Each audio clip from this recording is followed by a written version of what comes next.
네, 계속해서 우리 이렇게 예배하는 자, 이렇게 오늘 10번째 시간이고요. 내일이 이렇게 예배하는 자 시리즈 마지막 시간이 됩니다.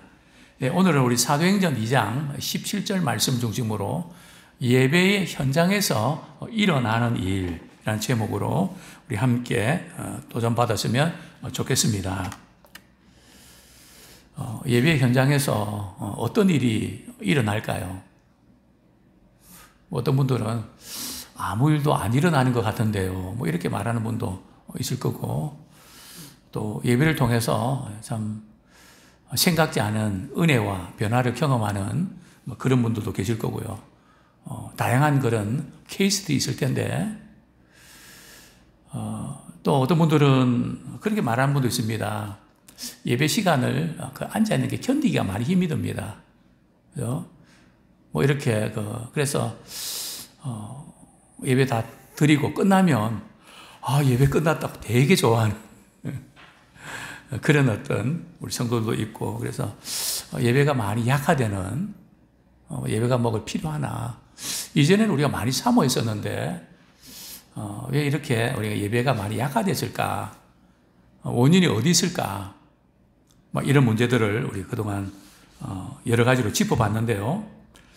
특별히 오늘 저는 말씀드리고 싶은 것은 예배를 통해서 우리의 관점이 바뀌게 됩니다. 한국교회는 그동안 뜨겁고 은혜 받고 이런 것들을 굉장히 중요시해 왔죠. 그게 잘못된 것은 아닙니다. 그죠? 또 예배는 체험도 해야 되고 또 뜨거운 것도 있어야 되고요. 이런 것들이 다 이제 필요한데, 근데 문제는 이 관점, 생각의 변화가 일어나야 된다는 거죠. 생각의 변화가 일어나지 아니하면 예배를 드려도 그때는 은혜 받은 것 같은데, 그래서 어쨌다는 거냐. 그 다음이 중요하거든요. 은혜 받고 나서 가정에서 말하는 태도라든지 또 사람을 대하는 방식이라든지 그런 변화가 일어나야 되는데 그대로 있단 말이에요. 그러니까 예배를 드리면서도 자기 관점에 딱 사로잡혀서 그게 바뀌지 않는, 물론 우리가 죄성을 가지고 이 세상에 사는 동안에 완전하게 바뀌긴 하겠어요. 그러나 적어도 이건 아닌데 주님께서 이렇게 하는 걸 기뻐하시는데 그 사이에서 갈등하면서 그 방향으로 자꾸 가다 보면 어느 날 그렇게 되거든요. 그걸 성화의 과정이라 그러죠. 그래서 우리가 이런 참 관점의 변화가 일어나야 우리 자신도 바뀌고 교회도 바뀌고 또 우리 사회도 바뀔 수 있다. 그래서 오늘은 이 관점에 대해서 이렇게 초점 맞추어서 말씀을 좀 드리려고 합니다. 아니스니라는 사람이 말이죠. 우리는 사물을 있는 그대로가 아닌 우리의 생각대로 바라본다. 어떤 사물을 말이죠, 있는 그대로 이렇게 바라보기보다는 우리는 우리가 갖고 있는 어떤 선입견, 그 어떤 생각을 가지고 바라보고 판단한다는 거죠. 그런 면이 많은 것 같습니다. 그죠? 있는 그대로 보질 못하고 이랬을 거야, 저랬을 거야, 전에도 그랬거든, 아마 지금도 그럴걸, 그 연장선에서 우리가 보기 때문에 우리 예배도 그렇지 않을까. 지난번에도 별로 변화가 없었는데 오늘도 별일이 있으려고 그러면서 기대를 하지 않는 이런 우리의 모습으로 인해서 우리가 귀중한 시간에 참 하나님 주시고자 하는 놀라운 그 은혜들을 우리가 놓치지 않았나. 제가 여러 번 이제 인용했던 책인데요, 토미 텐이라는 부그물이 쓴 책이 하나님의 관점이라는 책인데요, 참 놀라운 책입니다. 어떻게 지금 예배를 통해서 예배 시간에 일어나는 일들이 우리의 관점에서 생각하고 판단했던 것들이 예배를 드리는 가운데 말이죠, 말씀을 읽고 기도하고 찬양하는 가운데 하나님의 관점으로 바뀌는, 제가 여러 번 말씀드렸을 겁니다.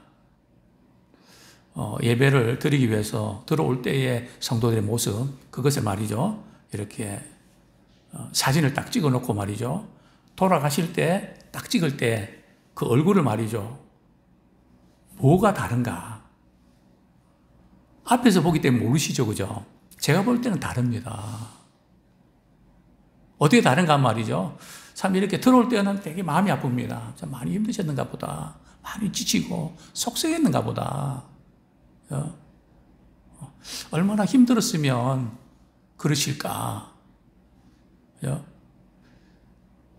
근데 찬양 부르고 기도하고 그런 가운데 마음이 밝아지고, 마치 그 여름에 말이죠. 뜨거운 여름에 막 식물도 시들시들시들지는 그 시들시들한데 말이죠. 단비가 내리면 파릇파릇 이렇게 살아나는 것처럼 그런 느낌? 왜 그럴까요? 우리 영적 존재이기 때문에 우리 하나님의 은혜를 힘입고 그분을 만나면 우리 영혼이 소생함을 얻거든요. 살아나는 거죠. 그것이 우리는 매주 그렇게 반복되면 저는 그 감격을 봅니다. 하나님께서 그래서 이렇게 예배라고 하는 것을 드리라고 하셨구나. 그것을 피부적으로 느끼게 되는데요. 바로 이런 이제 질문을 하게 되죠. 우리는 크고 작은 문제를 안고 있습니다. 어떤 분은 질병, 어떤 사람들은 또 관계, 어떤 사람들은 또 이렇게 여러 가지 많은 일들, 이런 것 때문에 많이 힘겨워하면서 살아가는데요. 문제를 크게 볼 것인가? 우리 하나님을 크게 볼 것인가? 그 싸움입니다. 문제가 커 보이면 하나님 잘 안 보이고요. 하나님이 커 보이면 문제는 작아 보이거든요. 어떤 게 더 크게 보이시죠? 경우에 따라 다르긴 하죠. 뭐 상황이 바뀌고 뭐 이렇게 그래서 달라진 게 아니라 상황은 똑같은데 어떤 것을 더 크게 보는 것에 따라서 우리의 삶이 달라질 수 있다는 거죠. 저는 늘 예배 드리면서 좀 바뀌는 척이라도 해야 되는데, 물론 어떤 분들은 정말 이렇게 놀랍게 변화되는 모습들이 보입니다. 그런데 좀 바뀌는 척도 하지 않고 내 생각, 내 관점 그대로 갖고 있다가 그냥 이렇게 또 반복되고 또 반복되고. 왜 이렇게 내 관점이 하나님의 관점으로 바뀌지 않을까? 이 부분을 오늘 조금 다루고 싶습니다. 첫 번째로 이렇게 도전드리고 싶은 것은 말이죠. 삶에 대한 관점이 당신의 운명을, 즉 당신의 인생을 좌우합니다. 내가 지금 어떤 삶에 대한 관점을 가지고 살아가는 그 시간이 긴가? 많은 시간을 어떤 관점에서 바라보는가? 여기에 따라서 우리 인생이 결정된다는 거죠. 혹시 우리 가운데 그런 분들 계십니까? 저는 이전에 청소년 때 나는 왜 이런가? 내 자신을 분해하면서 내 자신에 대한 관점에 이렇게 오랜 시간을 보냈습니다. 넉다운 될 정도로요. 더 이상 힘이 없어서 일어날 수가 없는 사람이 그러다가 죽겠더라고요. 뭐 밥맛도 없고 의욕도 상실되고 뭐 하면 뭐하나? 뭐 어떤 것도 저를 일으킬 수 없었습니다. 그때 제가 하나님께 부르짖기도 하나님, 우리 하나님 살아계시면 저를 10분간만이라도 좀 일어나서 뭔가 할 수 있도록 힘을 주세요. 정말 10분 동안 지탱하겠더라고요. 그 20분, 30분, 1시간, 2시간, 지금까지. 하나님의 관점에서 나를 바라볼 때 나는 바뀌지 않았는데, 여전한데, 관점만 바꾸었는데 저도 모르게 힘이 생기고 용기가 생기고 목표가 생기고 살아나더라는 거죠. 그래서 우리가 어떤 관점을 가지고 살아가는 게 따라서 달라지는데요. 우리 성경 말씀 한 구절 보겠습니다. 민수기 33장 우리 정탐꾼 사건이죠.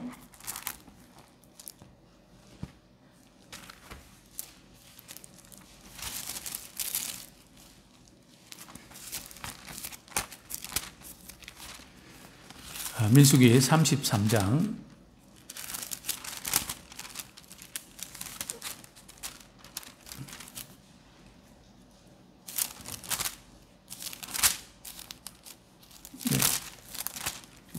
아니고요.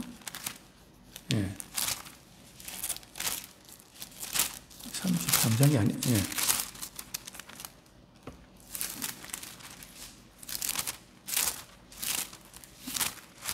부분이죠. 예. 예, 죄송합니다. 13장입니다. 예.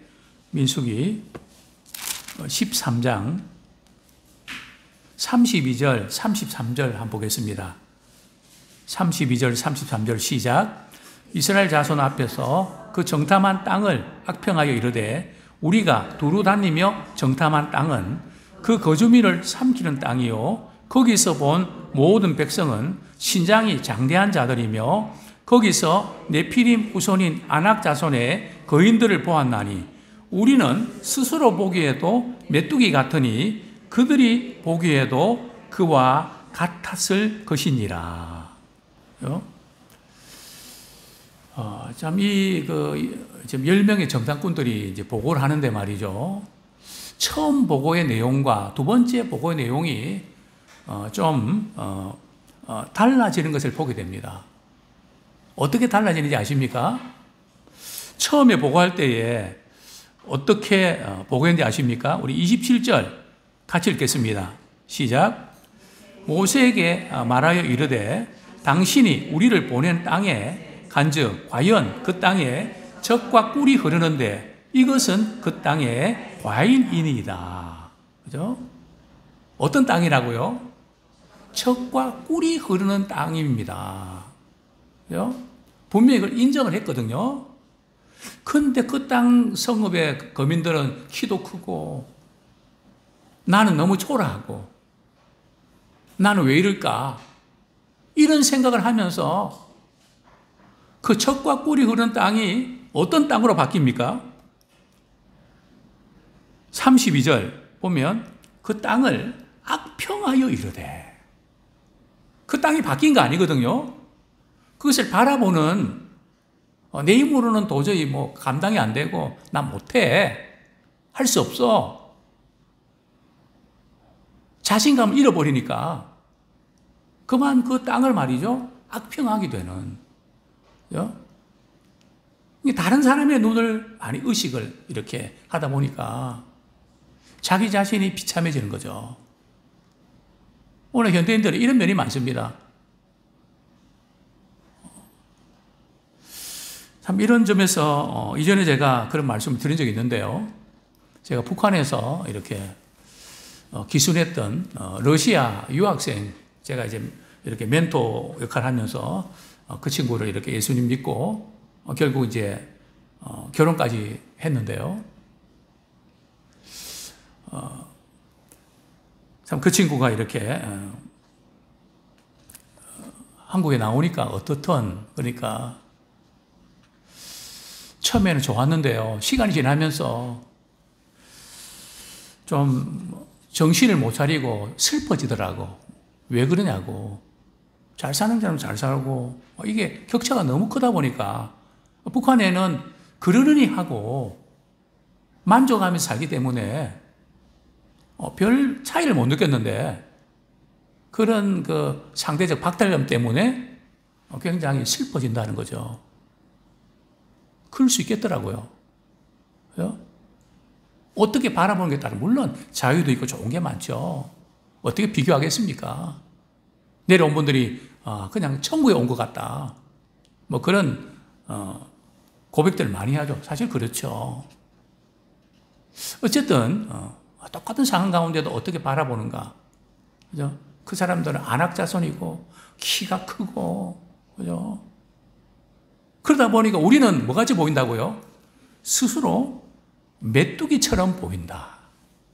메뚜기처럼 보인다.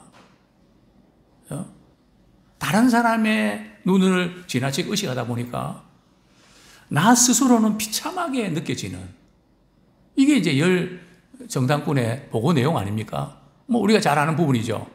그러나 여호수아와 갈렙은 어떤 관점을 갖고 있습니까? 8절 말씀 같이 읽겠습니다. 시작. 여호와께서 14장, 죄송합니다. 14장 8절 시작. 여호와께서 우리를 기뻐하시며 우리를 그 땅으로 인도하여 들이시고 그 땅을 우리에게 주시리라. 이는 과연 적과 꿀이 흐르는 땅이니라.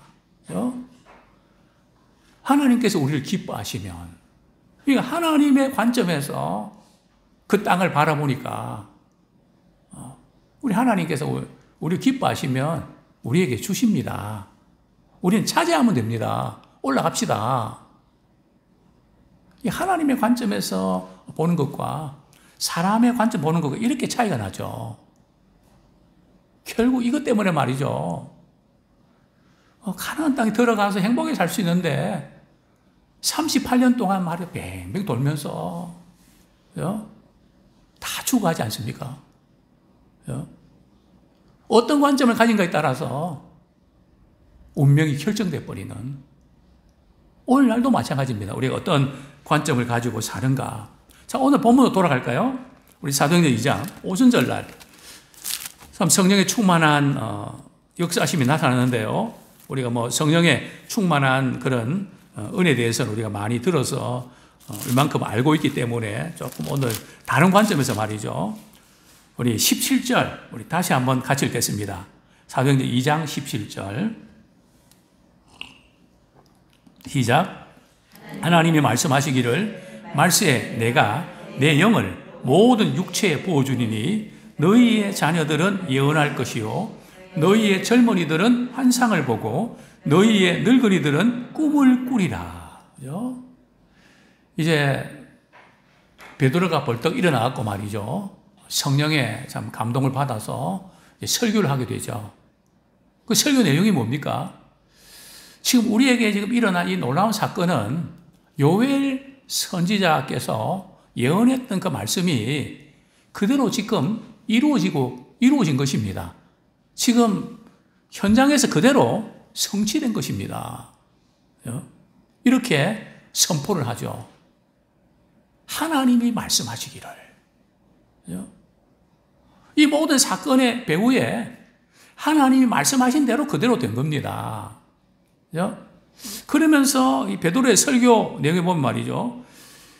말세에 내가 내 영을, 우리 하나님께서 내가 내 영을, 또 18절에 보면 그때 내가 내 영을, 또 19절에 보면 또 내가, 그죠? 그리고 또 우리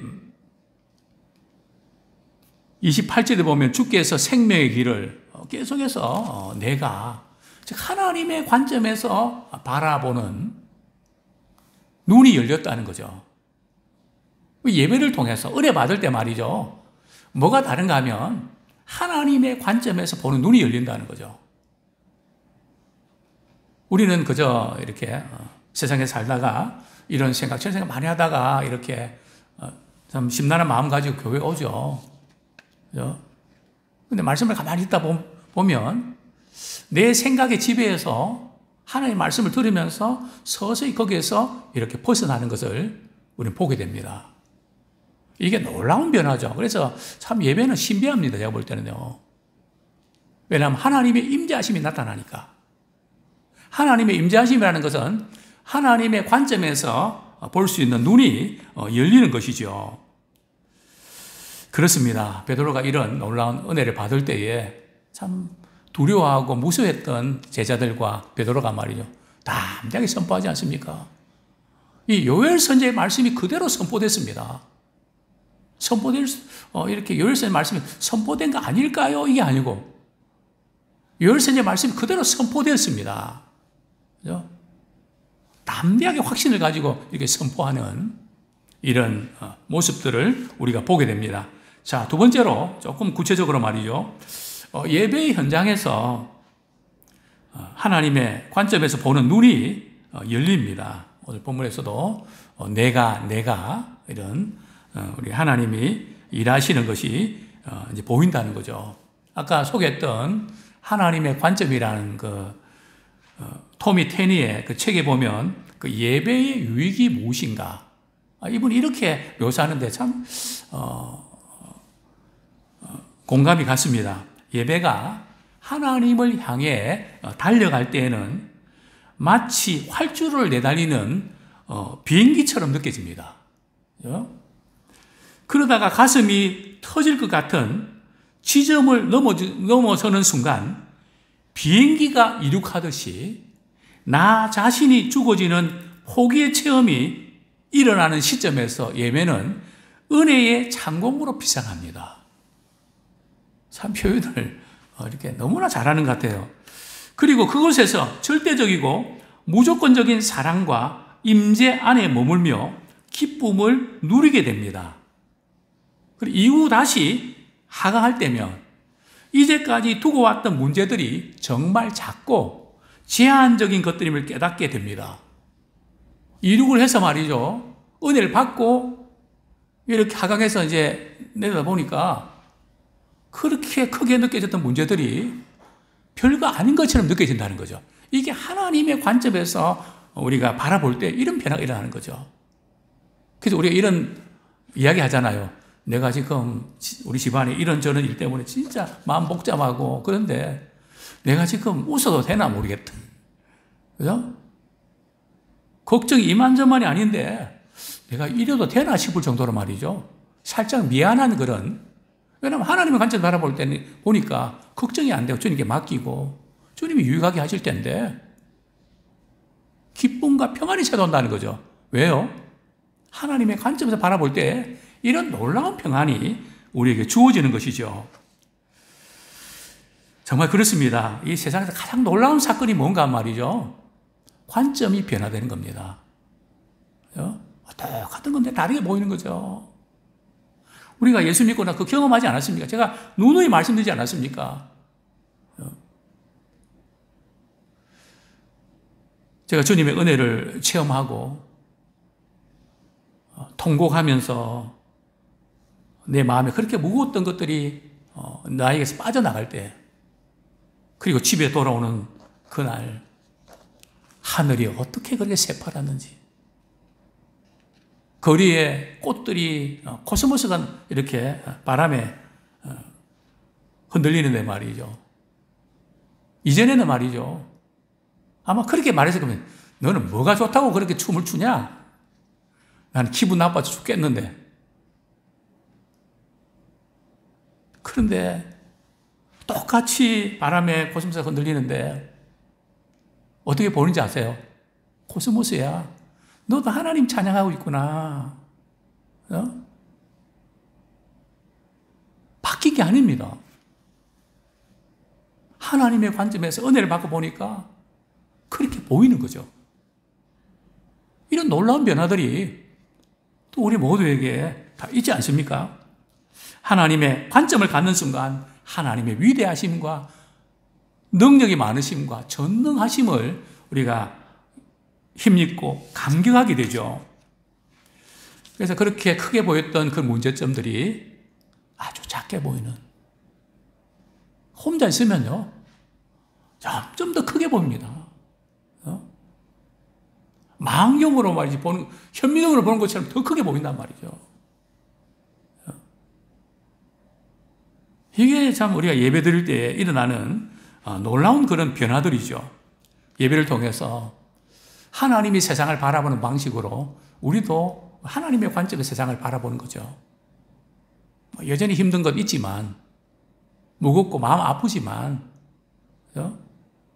감당할 수 있는 힘과 은혜가 있는 것이죠. 그렇습니다. 우리가 예배 시간에 뭐 하죠? 찬양 드리잖아요. 성경에 보면 시편 22편에 보면 찬양 가운데 거하시는 하나님. 우리 찬양할 때 우리 하나님이 임재하시거든요. 저는 많이 힘든 분들이 우리 찬양할 때에 영적 눌린 부분에서 자유함을 누리는 거 참 많이 봅니다. 왜냐하면 하나님이 임재하심이 있기 때문에 하나님의 역사가 나타나게 되죠. 또 우리는 말씀을 이렇게 읽을 때에 이 말씀은 누구의 말씀입니까? 하나님의 말씀이잖아요. 그러니까 우리가 하나님의 말씀을 읽으면 하나님의 관점에서 하나님의 생각이 우리 속에 들어온단 말이죠. 그래서 정말 이렇게 중요한 것은 내 생각과 내 고민과 이 많은 것들이 있는데 하나님의 말씀이 딱 들어올 때 말이죠. 하나님의 말씀이 내 생각을 잡아먹을 수 있다면, 그죠? 끝나거든요. 말씀의 통치를 받으면, 그죠? 그 내 생각의 그 두려움이라든지 또 여러 가지 걱정거리 이 부분들 두려워하지 마라. 내가 너와 함께 할 거야. 나는 내 하나님이잖아. 내가 너와 함께 할 거야. 그죠? 그 말씀이 임하는 순간에 우리의 외로움도 두려움도 떠나죠. 왜요? 하나님의 관점에서 바라보는 눈이 열리니까요. 그게 예배 시간에 일어난다는 거죠. 그렇습니다. 우리 기도할 때도 마찬가지죠. 하나님 아버지 이렇게 부르면서 기도할 때, 그죠? 하나님의 관점에서, 그래서 우리 그런 걸 많이 느낍니다. 우리 말씀을 듣고 말씀을 읽으면서 우리 생각이 바뀌는 거예요. 또 설교를 들으면서도 우리 마음이 이런 마음 가지고 왔는데 뭐 이런 거 있잖아요. 다시는 내가 그 인간을 용서하라 봐라. 내가 죽었다 깨도 용서 안 한다. 근데 예배 드리면 그 마음이 자꾸 부러지거든요. 그래서 어떤 분들은 그렇게 될까봐 예배 참석 안 한 분도 있더라고요. 마음이 약해질까봐. 그 약해지는 건 좋은 거거든요. 그죠? 왜냐하면 우리의 굳었던 그 마음들이 하나님의 관점에서 바라볼 때 내가 왜 그랬나. 이런 생각이 든단 말이죠. 또 말씀을 생각하는 순간에 또 그런 생각이 들고요. 그런 게 들어오면서 우리는 회복되는 거죠. 정말 우리 그대로 만약에 우리 생각대로 우리 기분대로 그대로 하나님 두셨다면 지금의 우리의 모습이 있을 수 있었을까요? 무슨 일이라도 났죠. 그러나 그 순간에 여러 가지 생각도 주시고 마음도 주시고 그래서 우리가 믿음으로 여기까지 와 있는 거 아닙니까? 그게 하나님의 관점에서 우리가 바라볼 때에 이런 놀라운 변화들이 일어났던 거죠. 마태복음 18장 20절에 보면 두세 사람이 내 이름을 모인 곳에 나도 그들 중에 있겠다고 말씀하지 않았습니까? 그죠? 두세 사람이 모인 곳에 예배 드린 곳에 나도 거기 있을 거야. 주님의 임재하심이 있어야만 또 성령의 역사하심이 있을 때만 하나님의 관점을 볼 수 있는 눈이 열리는 것이죠. 사도 바울 보십시오.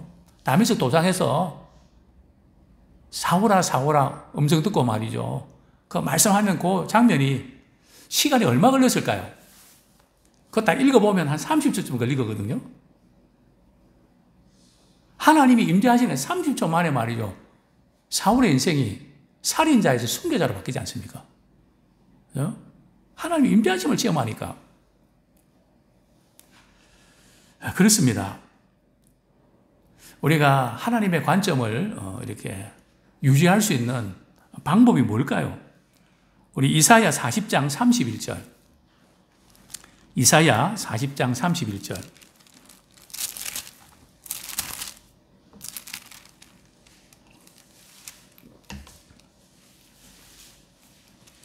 같이 읽겠습니다. 시작. 오직 여호와를 앙망하는 자는 새 힘을 얻으리니 독수리가 날개치며 올라감 같을 것이요 다른 박질하여도 곤비하지 아니하겠고 걸어가도 피곤하지 아니하리로다. 오직 여호와를 앙망하는 자는 독수리가 날개치며 올라감 같을 것이요. 그죠? 우리가 주님을 앙망할 때에 하나님의 관점에서 바라보게 되고 우린 비상할 수 있다는 거죠. 그죠? 이런 은혜를 우리가 매 순간 이렇게 경험하면 좋겠습니다. 우리가 하나님의 그 임재를 경험하는 순간에 우리는 위에서 내려다보는 그런 은혜를 우리가 경험하게 되죠. 메뚜기의 키가 얼마쯤 될까요? 1인치, 1인치가 2.5cm인가요? 그죠? 메뚜기 키는 2.5cm쯤 되거든요. 안악자손은 말이에요. 얼마쯤 되는지 아십니까? 그 거인인데 말이죠. 그 차이가 72배래. 메뚜기하고. 이렇게 재보면 72배래요. 두려움 때문에 기도원은 말이죠. 하나님의 명령에 순종하는 것을 머뭇거리지 않았습니까? 그러나 기도원과 같이 이렇게 창을 이렇게 들고 다니는 적군의 진영에 들어가서 말이죠. 꿈꾸고 이야기하는 거 보고 말이죠. 담대함을 얻지 않습니까? 그렇죠? 그렇습니다. 아무쪼록 우리는 늘 예배될 때마다 살아계신 하나님을 우리가 경험하고 우리가 살아나면 참 좋겠습니다. 마지막으로 우리 사탄이 말이죠. 욥을 시험할 때 제일 먼저 손을 댄 게 뭐죠? 가축을 먼저 손댔잖아요. 소나 양. 그죠? 물론 이것도 물질에 손을 댔다는 거 맞습니다. 그러나 그보다 더 깊은 의미가 있거든요. 소나 양은 당시에 믿음의 사람에게서는 어떤 역할을 했을까요? 제사이기도 했지만 소와 양으로 제물을 이렇게 바쳐 제사드리죠. 그러니까 욥이 제사를 드리지 못하도록 예배를 드리지 못하도록 하니까 욥은 그냥 무너진단 말이죠. 그죠? 항상 이 사단은 말이죠. 이 부분을 공격합니다. 예배를 통해서 하나님의 관점이 생기면 일어나거든요. 말씀이 들어가면 일어나거든요. 우리는 늘 이런 예배를 통해서 하나님의 일하심에 우리 민감하고 좀 하나님의 놀라우신 은혜를 우리 예배 가운데 늘 체험하는 우리 모두가 되기를 축원합니다.